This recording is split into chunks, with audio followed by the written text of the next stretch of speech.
This is a Magix Movie Edit Pro tutorial on how to make time-lapse videos. There are two methods we're going to use. One can be applied to video clips and the other can be applied to still photos. So let's get started.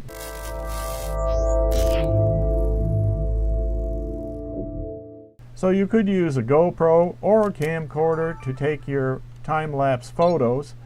I'm just using my Sony Handycam as an example. So I'm going to go into the menu and change the settings. Going to pick the shooting mode, going to go into time lapse, and then go to the settings for time lapse. Going to have 1 second intervals for the photos. We're going to have light tracking on. We're going to take 600 shots once a second, and then we're going to use HD quality 1080p 16:9 video. Okay, let's go ahead and start the sequence. I push the photo button, and the shooting begins taking a shot automatically every 1 second. So now we need to set up our Magix Movie Edit Pro project to accept the time-lapse photos that we just took. So let's go into the File menu, go down to Settings, and then Movie.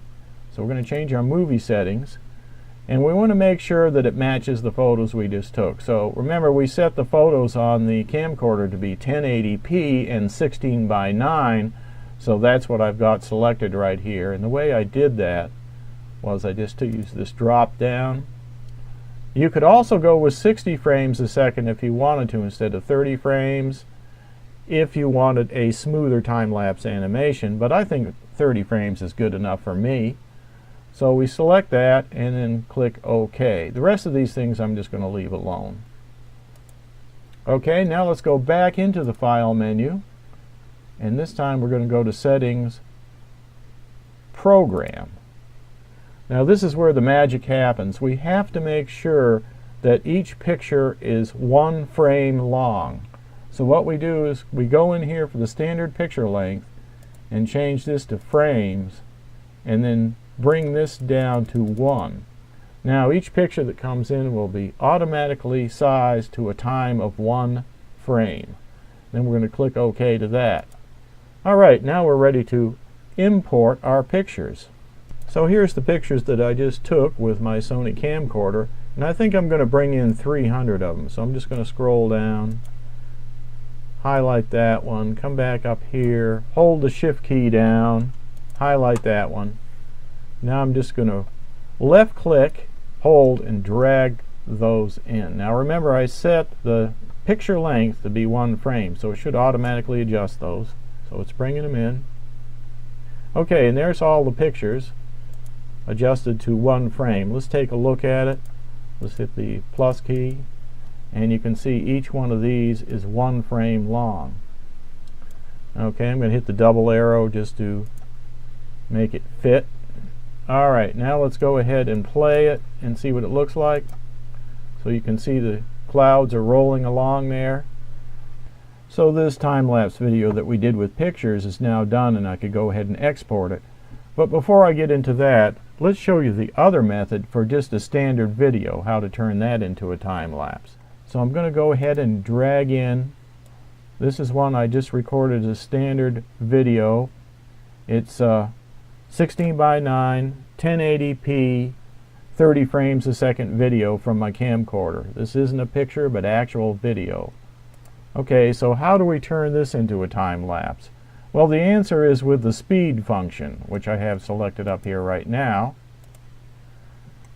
Now you can go ahead and just drag this speed function up and it'll make it smaller or larger. Let me show you. I'll go to the full extent here. Now this is where my other time lapse is down here, and it ends right there. But say I wanted to make this one the same length as that one. What I could do is adjust the speed. See how that's shrinking down? But there's a limit to how far I can go. It won't let me go more than 4 with the audio still in there. See, if I try to put 8 up here or change it, it says the playback speed for the video with the audio can be a minimum of 0.25 and a maximum of 4. So I can't go any more than 4, and I'd like to get a lot more. So what I have to do is go ahead and let me move this down so you can see what we're doing. There we go. So what I want to do is get the audio out of there, and the way I do that is just click this separate button right here, ungroup.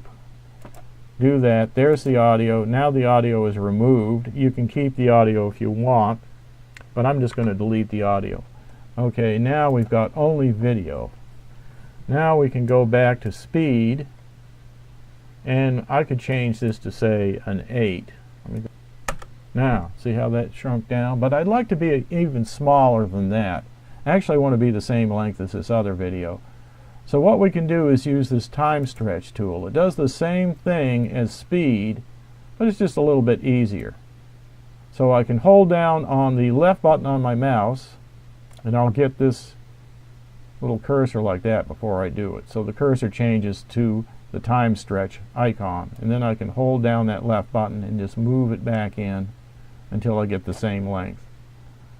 Now it's the same length. You can see the clouds moving around. Let's go ahead and make this timeline the full amount so we can see what's going on. So it's not quite the same length as the other one. If I wanted it to be, I could just stretch it back out.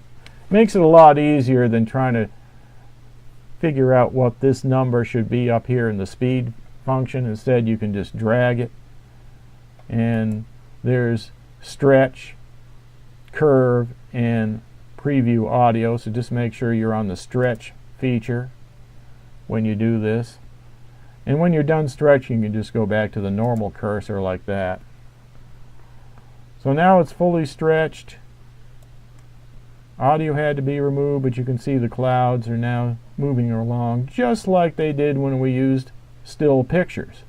So which one should you use? That's the question. Should you use still pictures or should you use video? To me, I think if you're going to do a very long time lapse, it's going to take a lot of room to do it as a video. It's going to have a huge file. Like if you wanted to go all day long, that would take a huge file. So you'd be better off just taking single photos like this and doing it that way. But if you're just doing a short clip, like about 10 seconds or something, a minute or something like that, then you might just take a regular video and then use the speed function to make it look like a time lapse.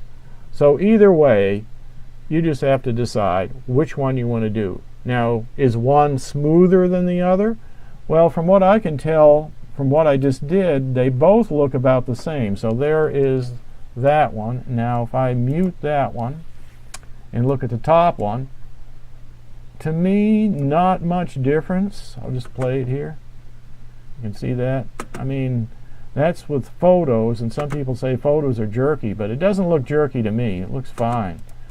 So it may be just something to do with the length of the photo that they're using, or they didn't take enough photos. I took one every 1 second, which is plenty. But if you stretch it out to like taking a photo every minute or every 5 minutes, then it would really look jerky. So it could just be that. So before we export, let's just arrange this so we can see both at the same time. What I'm going to do is highlight this track down here and use size and position to move it over a little bit so I can see both at once. So let's just do that. Now when we go through it, we can see actually both time lapses playing at one time, which might be kind of cool.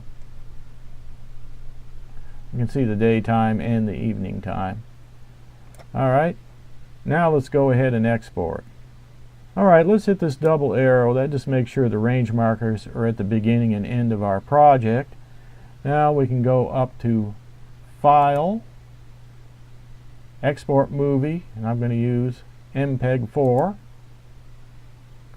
And let's make sure it's got the right settings. We're still going to use 1080p and 30 frames a second. And let's see, let's go in here and I'm just going to pick my favorite one, which is Dave's 1080p here. That's me, Dave. Okay, so I got that in there. And this is the title. We know where it's going. It's going into movies. Everything looks pretty good. I've got export selected range only. And that's because I'm just going to get what's at these range markers here. I don't want this empty space out here. Alright, everything looks good. Let's go ahead and export it. Now it says the export settings of the movie settings are different. Let's see what we got different. Oh, okay, you're right. Let's adjust the export.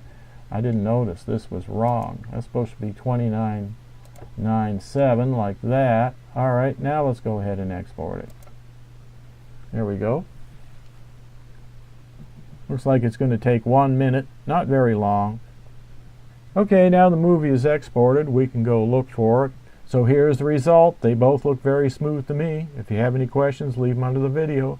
Don't forget to subscribe and hit that bell notification icon for more tutorials.